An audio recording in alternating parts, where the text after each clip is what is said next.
Hello beautiful people, my name is Amanda Zitto and 2019 is coming to a close, so I thought that it was time to go over my favorite pieces of gear from 2019. I know the background is a little bit different than my normal outside or in the garage, but I am currently dealing with a couple health problems, so I figured that sitting in a cool garage probably wasn't the best idea for me. So we're in my living room and I'm sitting on the floor. We're doing a very informal gear highlight this year. Also, there may be one or two cats that wander behind me or into my shot during this video. They run the house. I'm just a visitor here. We're just gonna get into it. In no particular order, starting with the DJI Mavic Air. If you guys have been watching my videos for long enough, you will have noticed the giant extra bag that I had to carry around just to take the DJI Phantom 3 Pro with me. It was a lot. This year I realized it was pretty silly for me to be carrying around a drone that I wouldn't use because it was too much of a pain to unpack it to use it. So I upgraded. The Mavic Air has been an incredible upgrade from the Phantom 3 Pro. Just starting with packability, I mean, like, it goes into a bag this big. I mean, the controller is like the same size as the unit. It's kind of crazy. I also bought 3 extra batteries for it, but to be honest, I don't really use more than 2 on any of my trips. I probably need to use my drone more. I also love that I can get clips of whatever I shot on my phone and I can upload that directly to Instagram from my phone. It's also just all around easier to fly than the Phantom, to be honest. There's probably a lot of things wrong with my Phantom. I got it used. It's also quieter, not to mention the extra little modes that you get with the Mavic Air, like the follow me function and like the rocket shot and all those kind of things where you can just set it, pinpoint you, and it does the function. The follow me mode is super cool if you're like walking. It has a little bit of trouble following the bike, especially if you go anything over like 5 or 10 miles per hour. The system just isn't fast enough to keep up with you, so it loses you really quickly. But, you know, 5 or 10 seconds of that follow me is like really, really good for footage, so kind of worth it. Ultimately, I still probably don't use it as much as I want to because it's still a process to unfold all the arms, get it unpacked, and then also do the compass dance every single time I unpack it. But I still think that I use it more than I ever did the Phantom 3 because it's still ultimately more packable. I can keep it in my tank bag, so I know it's just right there, and all that's keeping me from shooting is my laziness. Next up on my list is probably something you guys have seen in my videos quite a lot lately, which is my Patagonia Better sweater.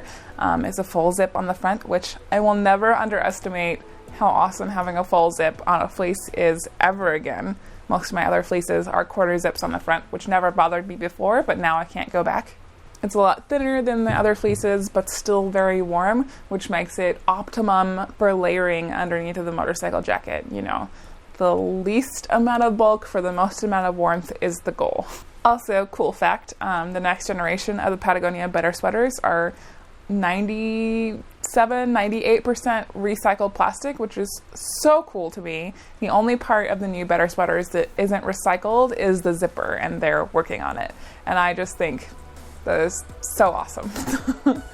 Next on my list is the Garmin InReach SE Plus.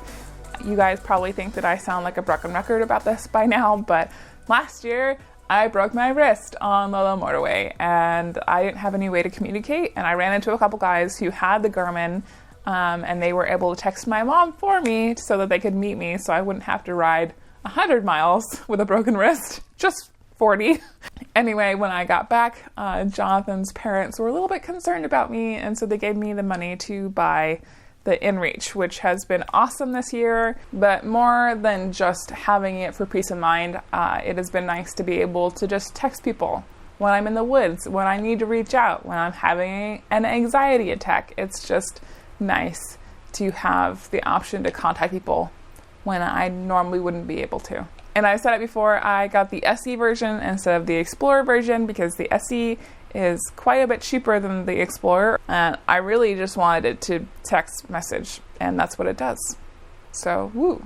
If you are thinking about getting the Garmin InReach, just know that you do have to pay a monthly subscription fee on top of purchasing the device. The plan that I have is about $34 a month or something like that, and you also have an annual renew fee, and then I get unlimited preset messages with that, so you can preset like 3 messages. It says whatever you want, and then you have the option to also include your GPS tag with the message, so I can send it to my mom like, hey, I'm okay, and then it includes wherever I am as a GPS marker on that text message. And then I have a limited set of custom text messages that I can send every month. I so far have not went over my limit, so that's good. I've had 0 problems with the Garmin, so if you're just looking for a satellite text messenger, I endorse the InReach SE. You also get to use the EarthMate app with it, so you don't have to text with these tiny buttons. You can text on your phone, and then the device sends the text message for you. So that's super nice. Next on my list is my new Wolfman Luggage Expedition Dry Saddlebags. I know that this was on my list last year, but in case you missed it, I blew a hole in those saddlebags this year. There was a hole there. I taped it up, but it was a pretty big hole because you can see how extensive my tape job is. Just a little bit of a disclaimer, I am a Wolfman Luggage ambassador, and I did not pay for these bags. Wolfman sent them to me to replace my bags out of the goodness of their hearts because they love me and I love them. However, Wolfman does not know that I am making this video. Wolfman does not pay me to say good things about them. Wolfman has actually in the past encouraged me to give my honest opinion, good or bad, about their products. So with that out of the way, if you missed the story in September, the short of it is that an isobutane canister rattled to the bottom of my bag, sat on the exhaust pipe, and exploded out the back of my saddlebag, creating a giant big hole at the beginning of my trip. And while I was crying on the side of the road, mourning my favorite pair of saddlebags, Eric and Lisa Hogan of Wolfman Luggage were busy being incredible human beings and sent me replacement bags. I know that I had these bags in my gear list last year, but I also cannot stop saying enough good things about them. And hey, I got a new colorway, so it counts as new gear. These particular bags haven't gone through the rigor like my last set have, but I can still speak to how durable these bags are. They've gone through snowstorms, they've gone through torrential downpours, and my gear has always been dry because they're waterproof, because there's a roll down. They're just the perfect saddlebags for me. I have never had an issue with wanting more space in my saddlebags. And you know, if I was packing and I'm like, oh, I need more space, I wish these were bigger, that just means that I'm overpacking. So technically they also keep me responsible. But the new ones and the old ones have stood the test of my abuse, besides the isobutane canister explosion, which I did talk about when they did explode, about my surprise that the hole wasn't bigger and I didn't lose any of my gear on the road. And I think that is a testament to their durability. I can't do a review of Wolfman Luggage without talking about Eric and Lisa and how hard they work to create a quality product. And they're releasing a whole new line for 2020 that's 100% waterproof, and I am so excited about it. They supported me before anybody knew who I was, before this channel even existed, before I even had a proper ADV bike. When I had less than 1,000 followers on Instagram, and it was just me, Lazarus, and Hephaestus, and I was just some art school millennial that wanted to live off my bike for a couple months. They're pretty incredible people. All right, last but not least is the new 10C Evo.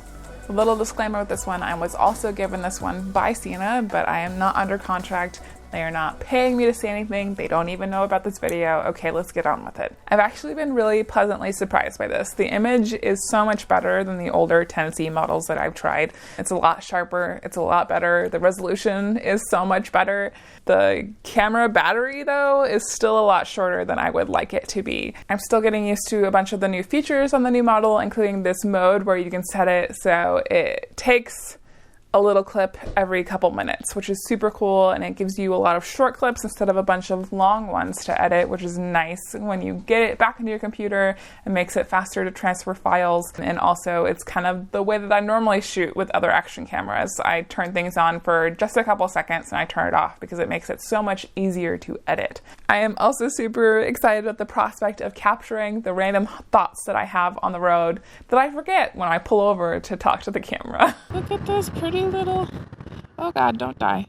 That could be a good or bad thing, actually. Of course, it includes all the normal things that I expect from my Sena devices, like com-to-com communication, being able to connect to my phone to answer phone calls, or listen to music, or listen to directions. The other thing that I'm super stoked about this is actually not the device itself, but the app that you use to control it, which I'm so excited about because it actually works for me. It makes it so that I can see what the camera sees, so I can check the angle that the camera is at, make sure that the horizon line is straight, so I don't have to fix that in post. I've got this little square here and the little time up here that shows me that it is recording, and then it shows me what resolution of the film is and then how many frames per second. It's super cool. I'm stoked about this. I'm just super excited about having remote control of this device the way that I have remote control of my big camera. It's just awesome. GoPro also has an app that supposedly connects to their cameras. I can only get that app to work when I'm at home. If I am on a trip or I'm on the road somewhere, I can never get the GoPro to actually connect to the phone app.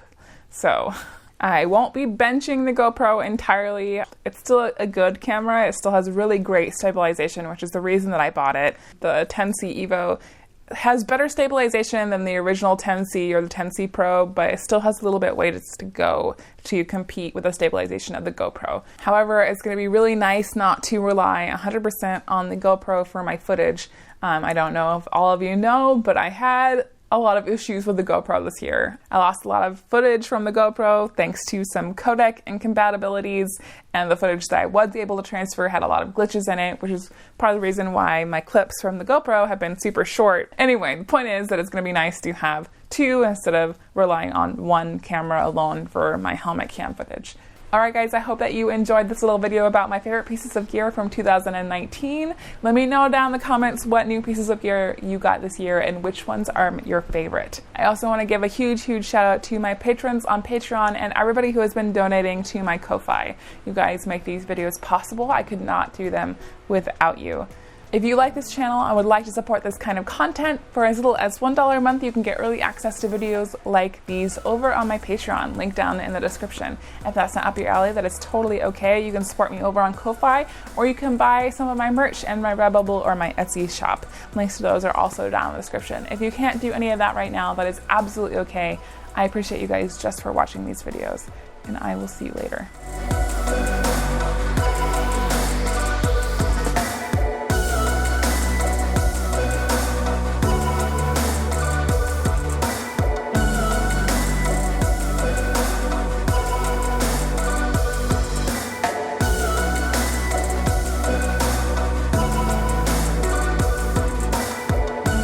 You're in my shot. Thank you. Also, while we're talking about nerdy outdoor clothes things, there's also this new thing, I think it's called a Guppy bag, that you can put all of your synthetic clothing in the washer and the dryer so that you're not releasing microplastics into the ecosystem when you're washing your synthetic clothing, which I just think is amazing, and it's a very reasonable price, unlike other solutions in the past that have been well over $100, like you have to install it into the back of your washing machine and that kind of stuff. The Guppy bag is literally just a bag. You put your clothes in it and you wash your clothes in the bag, and it captures all the microplastics so it doesn't go out, and it's just super cool. Random tangent, I'm sorry. Back on track. All right, Unscreen crew, I still want to know what your favorite pieces of gear were this year, but also so that I know that you made it to the end and it can be like our secret joke. My cat's name is actually Calamity, so if you want to type something clever about Calamity Jane in the comments, it could be like our secret club handshake or something. Okay, bye guys.